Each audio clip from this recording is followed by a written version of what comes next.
grabe ngayon yung mga nangyayari ngayon mga boss, no? Dito sa Saudi. So thankful pa rin tayo mga boss kasi sa lugar kung tayo is tahimik pa rin mga boss. Yan. Pero sa ibang part ng Saudi, grabe na yung ano, laban, no? Yung sa missile. So thankful pa rin tayo mga boss.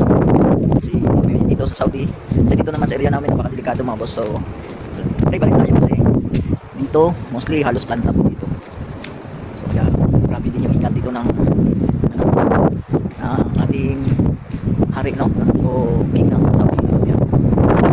So God bless lahat, lalo na sa mga kapwa natin OFW dyan kung saan sulok ka man. So pray lang kayo mga bossing, huwag tayong mawala ng pag-asa kasi may purpose yan lang. Update natin